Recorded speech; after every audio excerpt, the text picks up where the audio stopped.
Olá, seja muito bem-vinda, bem-vindo ao YogaCast, Yoga Além do Tapete. Se você ainda não me conhece, eu sou Bruna Vilegas, sou comunicadora, trabalho aí na área da saúde mental com yoga e hoje eu vim falar de um assunto que é a nossa jornada de reconexão com o nosso coração, que é a essência do Vestindo a Alma, da minha empresa, né, que surgiu ali há 11 anos atrás, 10 anos atrás.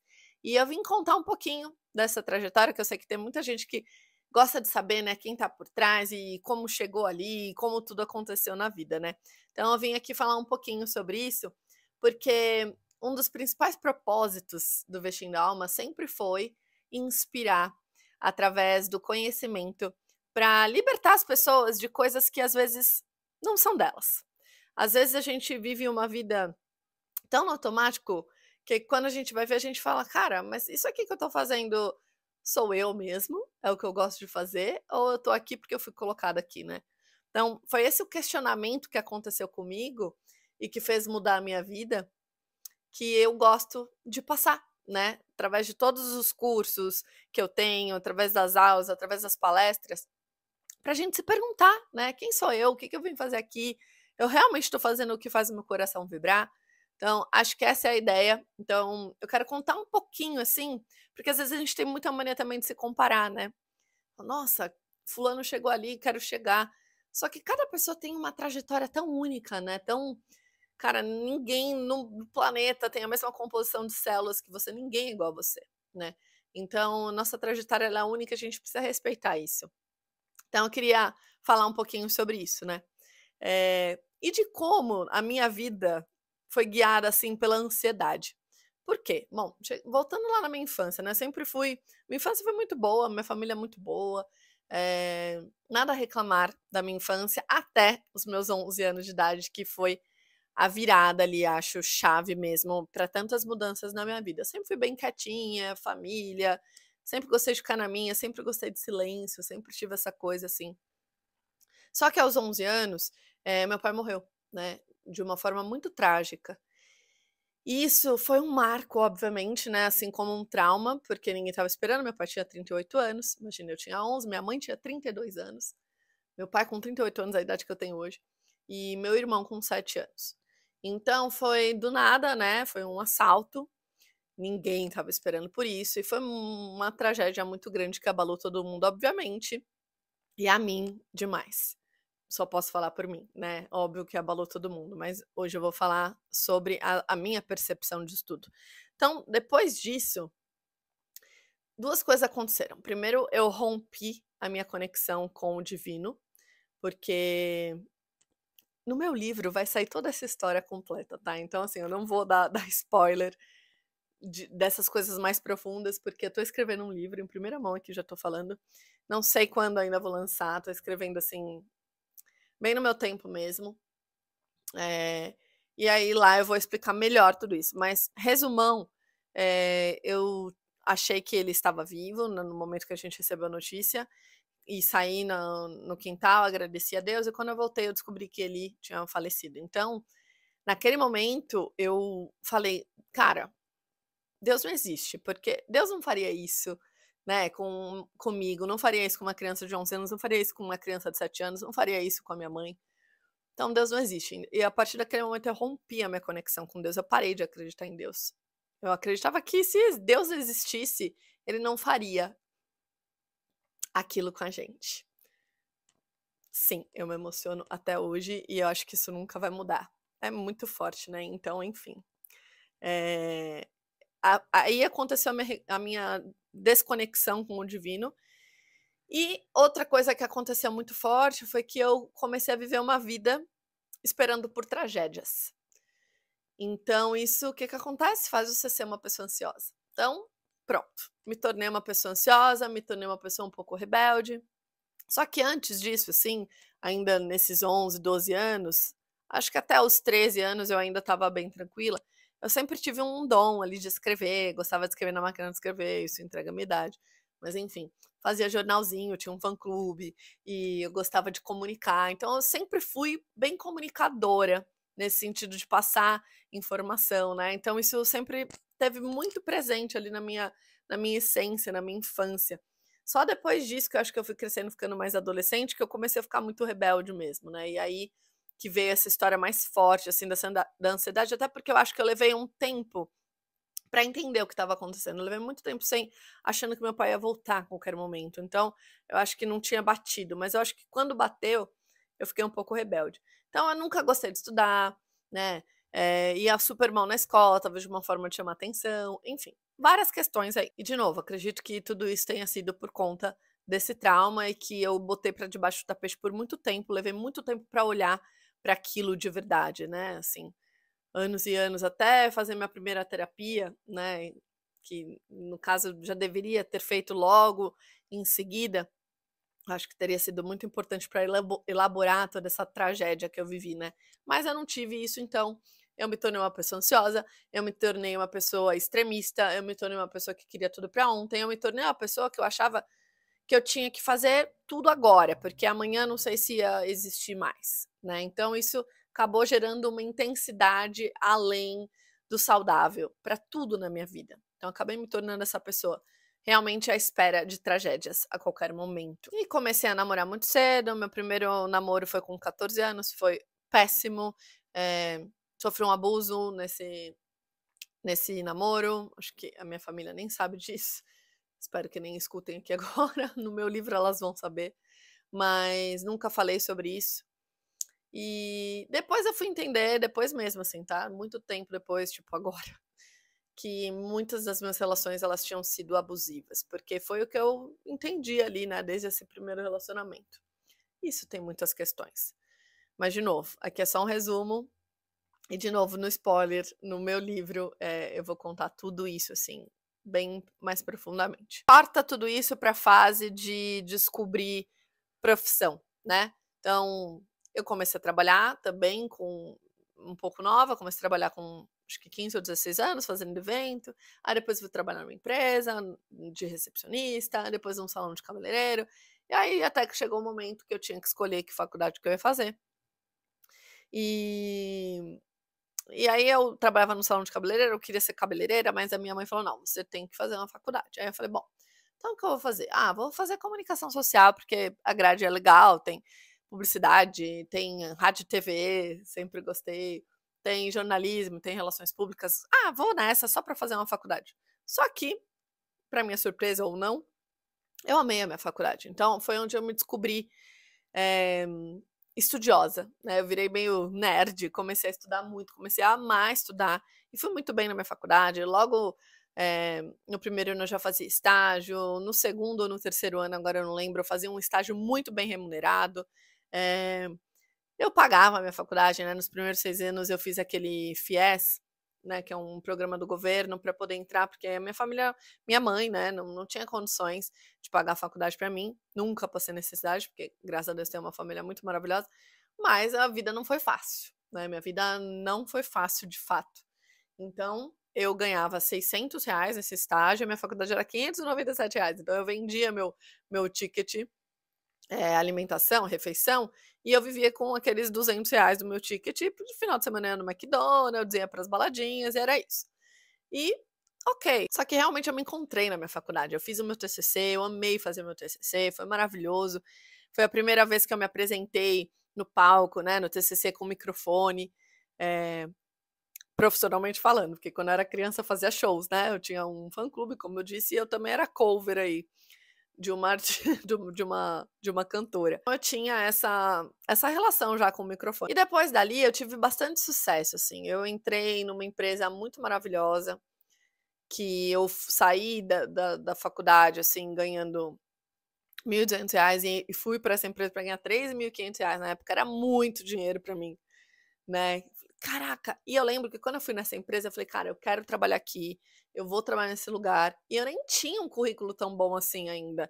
Já tinha trabalhado em vários lugares, já tinha experiência e tal, mas não era o melhor currículo, só que tinha aquela coisa da comunicação, né, eu acho que quando você sabe se relacionar é muito mais fácil, tudo fica muito mais fácil quando você sabe se comunicar e quando você sabe se relacionar. Então eu consegui entrar nessa empresa e foi um grande marco, assim, para mim. Eu comprei meu primeiro carro, enfim, tive bastante sucesso. E como era uma empresa no ramo de turismo, eu também, viajava bastante, né, eu me descobri viajante ainda na faculdade, quando eu ainda ganhava pouco, fiz a minha primeira viagem de avião aos 25 anos, que eu mesma paguei, porque eu nunca tinha viajado de avião também, nunca tinha viajado para fora.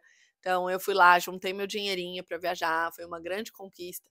Então tudo na minha vida foi muito suado, assim, né, nada foi de mão beijada. E enfim, tudo ok até aqui, né, uma vida boa, nada a reclamar, né, tirando essas coisas mais densas. Tava ali num caminho, tava ganhando bem, tava tendo o meu reconhecimento, queria mais, queria, mas também precisava fazer mais, enfim.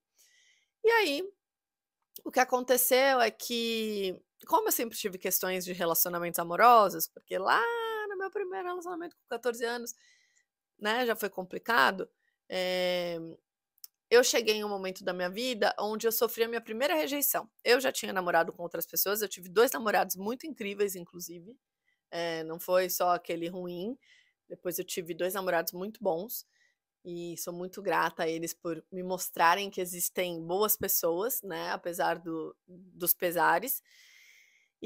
Só que eu fiquei um tempão solteira depois que eu terminei o meu último relacionamento, que foi de 4 anos, que eu era super dependente dele, eu acho que eu projetava muito dele, muito do meu pai, assim, sabe, de precisar ser cuidada e tudo mais, e eu era muito dependente. Depois que eu terminei com ele, que eu foi quando eu comecei a fazer terapia, eu fui me redescobrir na vida, assim, né, então eu fiquei muito independente. Eu era totalmente dependente, e aí eu virei muito independente. Isso de uma forma foi boa, mas de outra também acabou que eu acho que eu transformei um pouco, assim, várias situações e acabei atraindo pessoas que não estavam nem aí pra mim, né. E essa primeira rejeição que eu sofri, porque eu nunca tinha sofrido nenhuma rejeição na minha vida, mexeu muito com o meu ego. E foi por conta disso que eu tive a minha primeira crise de ansiedade. Eu estava na África do Sul, estava numa viagem de férias e eu estava gostando de um cara que na verdade eu achei que eu gostava, mas era só o meu ego.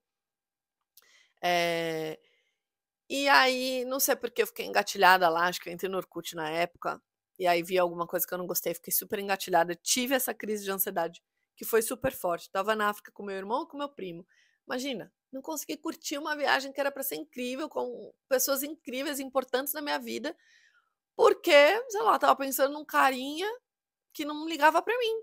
Olha que louco, né? Não sabia lidar com a rejeição. Enfim, só que isso me fez ir para o fundo do poço, só que esse fundo do poço foi, assim, extremamente necessário, porque foi aí que foi o meu primeiro a primeira virada de chave na minha vida, né, porque quando eu voltei eu precisei ir no psiquiatra, minha mãe me levou, eu comecei a tomar ansiolítico, eu tomava remédio para o nariz, porque eu não conseguia respirar há muitos anos, que uns 10 anos dependente aí de Sorine, falo que eu já fui dependente química. E E aí eu ficava tomando remédio, só que eu não passava, eu continuava ansiosa, eu continuava não entendendo muitas coisas, até que eu fui para o ioga, porque um primo meu me indicou uma escola de ioga, e aí quando eu comecei a praticar, na mesma semana, assim, tudo mudou, mudei minha alimentação, meus hábitos, meus pensamentos, absolutamente tudo. Em um mês eu parei de tomar os ansiolíticos, parei de usar o remédio para o nariz, enfim, a minha vida foi transformada. Por que foi transformada? Porque eu comecei a estudar. Não só comecei a praticar no tapetinho, mas eu comecei a estudar a filosofia. Yoga é uma ciência, né. Depois quando a gente vai ver, a gente entende que yoga é uma ciência, yoga tem condutas, yoga tem ensinamentos que fazem a gente se conhecer, que fazem a gente aprender a lidar com a dor, com os sofrimentos, com o ego, né, porque o ego pode ser o nosso maior amigo, melhor amigo ou pior inimigo, se a gente não souber lidar com ele, e eu não sabia. Não sabia de nada disso, né, era uma pessoa totalmente dormindo ali na vida. Então, cara, o yoga mudou, assim, tudo na minha vida. Por isso que hoje eu tenho os meus cursos, porque eu quero ensinar para as pessoas o que me transformou, né. Porque quando a gente tem conhecimento, a gente se liberta dos padrões de pensamento, a gente reprograma a nossa mente, e yoga é essa ciência que faz essa reprogramação, né, através das práticas, através da meditação e através dos estudos. Porque a minha vida não mudou só porque eu mexi meu corpo, também, mas porque eu mergulhei em tudo, nos estudos, nas práticas, nas meditações, né, enfim. Então, é por isso que hoje eu passo tudo isso, porque eu acredito, eu vejo com os meus alunos. Então, logo depois disso, eu comecei a questionar muito a minha vida, porque o yoga ele te questiona muito, assim, né: "Quem é você? O que que você vai fazer aqui?" E aí eu: "Nossa, eu não sei, não sei".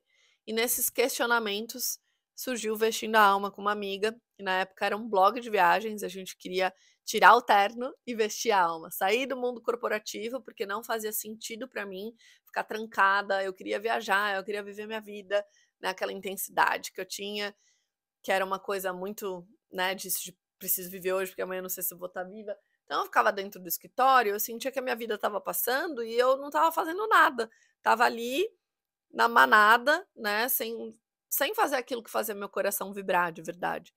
Então foi esse o questionamento, eu falei: "Cara, eu quero sentir meu coração vibrar todos os dias, não só de final de semana", né, porque eu ia pra praia todo final de semana, eh, queria surfar, né, já estava desde os meus 18 anos tentando surfar, e era super frustrada, então eu só ficava esperando o final de semana chegar para poder ir pra praia e viver a vida que fazia mais sentido na natureza, nos esportes e tudo mais.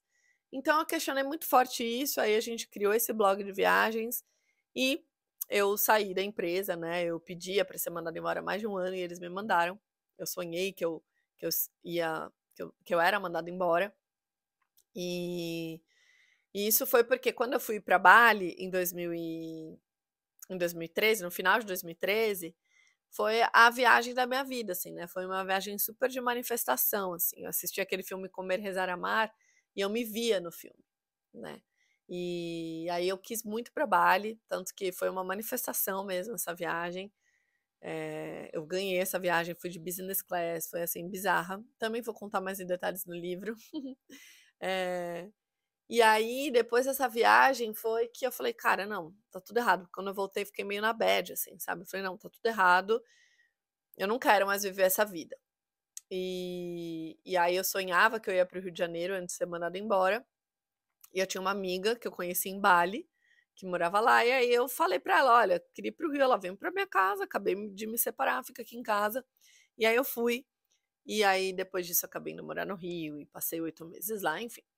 As coisas aconteceram, assim, de uma forma muito mágica.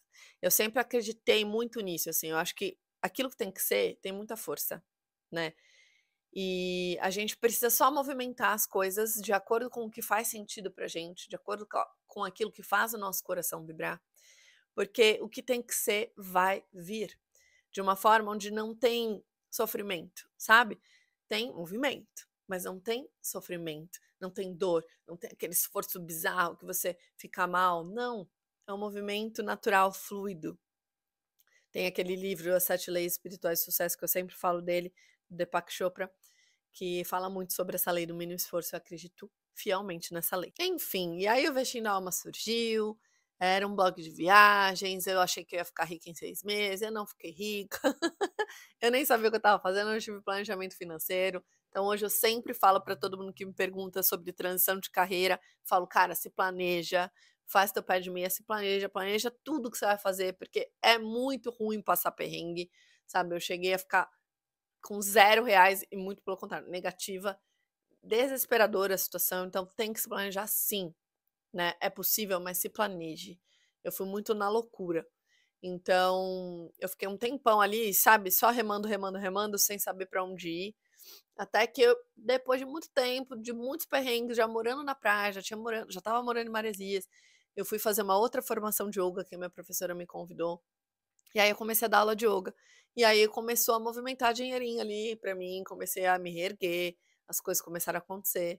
E quando eu dei a minha primeira aula de yoga, foi a mesma coisa, assim, aconteceu. Fui convidada, falei: "Cara, nem dou aula, nunca dei, só dei aula pra amigos". E a pessoa falou: "Não, pode vir". E aí quando eu fui lá dar aula, foi como se eu sempre estivesse naquele lugar, nascido para aquilo.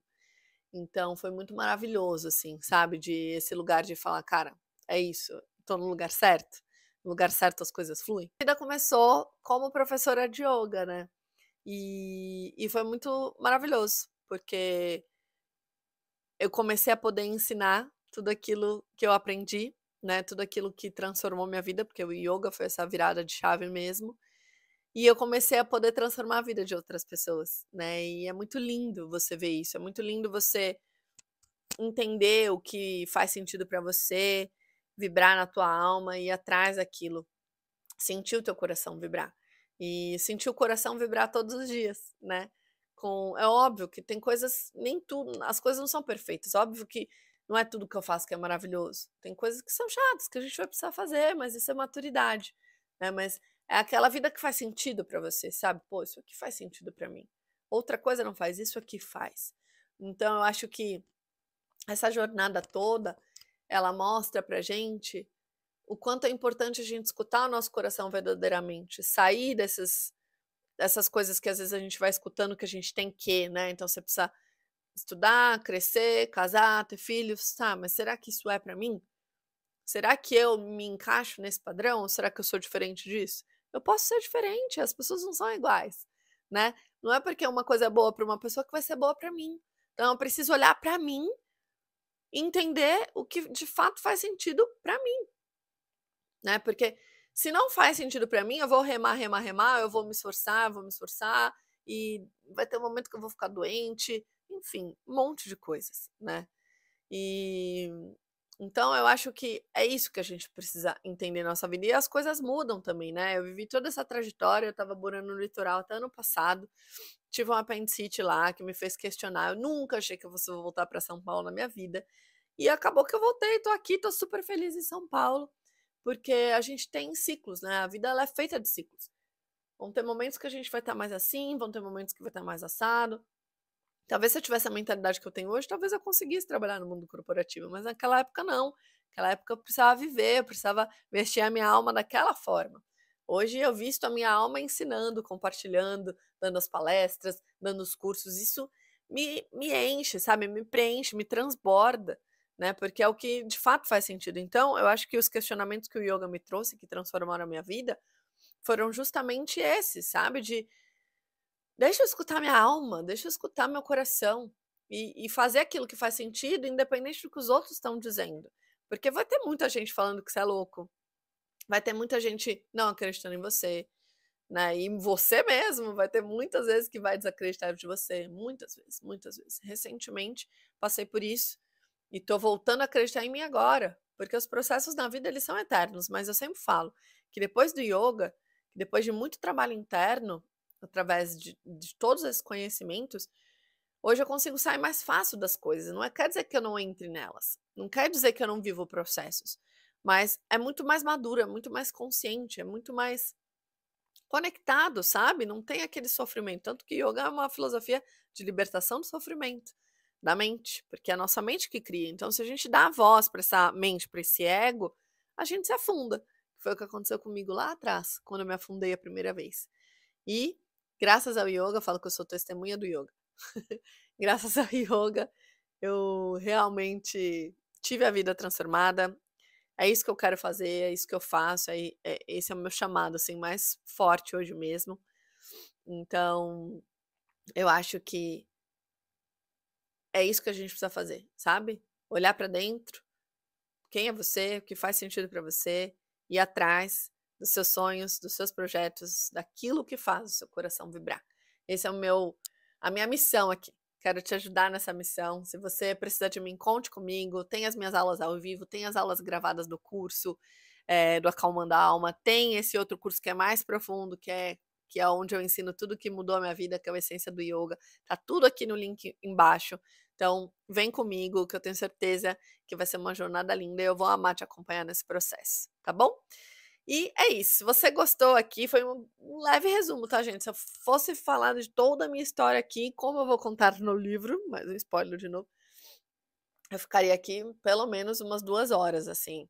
É muita coisa. Passei, dei uma pinceladinha ali pra falar sobre isso mesmo, sabe? Sobre esse caminho de conexão e que nem sempre é fácil, que muitas vezes é muito desafiador e que muitas vezes a gente quer desistir. Eu já quis muitas, muitas vezes mesmo, não foram poucas, mas no final das contas, quando eu olho, faz muito sentido, sabe?